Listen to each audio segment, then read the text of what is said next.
Tens of thousands of years ago, before the invention of the internet, efficient transportation, the building of massive cities, the Industrial Revolution, and the creation of math and literature, humans developed an unlikely relationship with the gray wolf. It is believed that over 300,000 years ago, the early humans began to domesticate the wolf. Throughout history, these wolves began to change. Their teeth, skulls, and paws shrank in size. Their ears began to flop, and they developed the ability to read the complex expressions of human faces. They evolved into dogs. The first recorded relationship between a human and a dog is depicted in a fresco found in Roman Herculaneum. This shows a blind man being guided by a guide dog. In the year 1780 in Paris, the development of guide dogs and service dogs began. The Hospital for the Blind, Le Concevat, opened, and this was the first attempt to train guide dogs. Johann Wilhelm Klein founded the Institute for the Education of Blind People in Vienna. He wrote a textbook called For the Instruction of the Blind, and for generations he was considered the best guide for teachers who taught the blind. The modern guide dog movement is considered to have originated in Germany after World War I. Thousands of soldiers returned home and were left blind by mustard gas.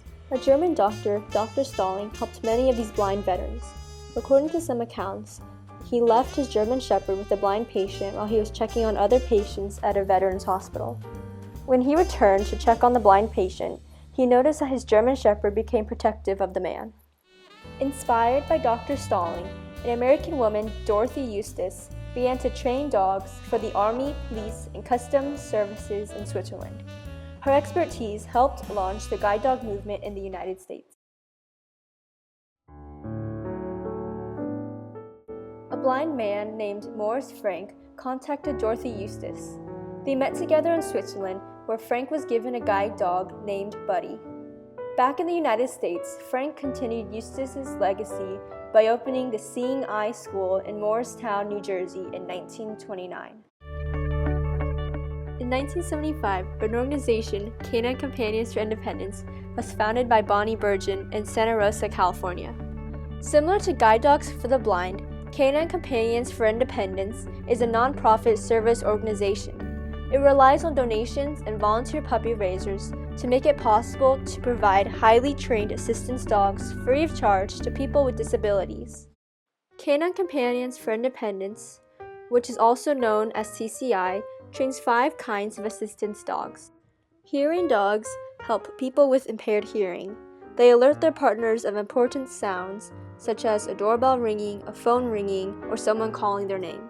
Facility dogs work with clients with special needs, and skilled companions enhance independence for disabled children.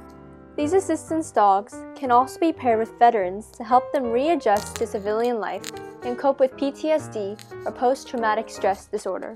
Service dogs help adults with physical disabilities by performing daily tasks. Yeah, that's it, yeah, you got it, yeah, hold, give. Hi, I'm Alexis Nichols. I don't know if you can see him or not. Yeah, now you can. So how does he help you?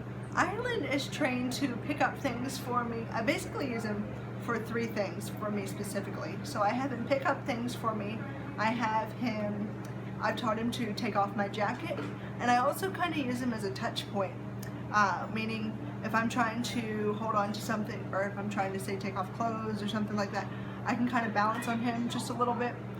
Don't put too much pressure on him because you can't really do that, but it's just nice to have something there to kind of touch. Yeah. Yes, sir.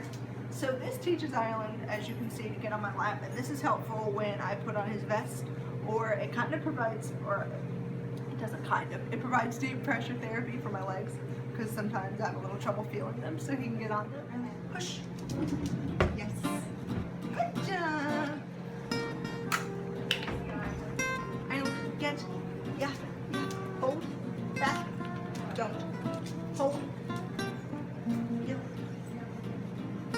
that's cool. Yeah.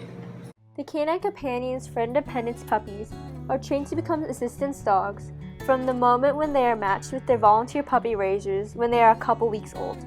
The volunteer puppy raisers take care of them for 18 months. Then the puppies are returned to Canine Companions for Independence to go into advanced training to become assistance dogs. I'm Christine White, and I'm on I just got my third puppy. How did you become involved with CCI? We were introduced at the library to the program, and they won us over by having 4 dogs there. And we loved him, and we thought we'd give it a try.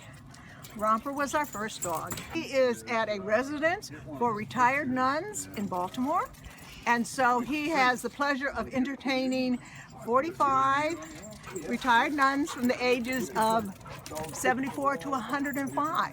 Wow. And they love him and play, and he picks up things for them, opens and closes doors. He does everything he's supposed to for them. Every day he goes to the residence. Why do you volunteer as a puppy raiser? Well, because we know that the people who receive these dogs need them very, very much. How have you been involved with CCI? We've raised 2 dogs for CCI, Gia here and another dog named Benny. Benny graduated last year, and what is he? He's a school companion for a little boy with disabilities. Gia did not pass, and she is now our pet. Throughout the 18 months of caring for the puppies, the puppy raisers take the dogs to training classes. This is the Canine Companions Old Dominion Training Center. Come in.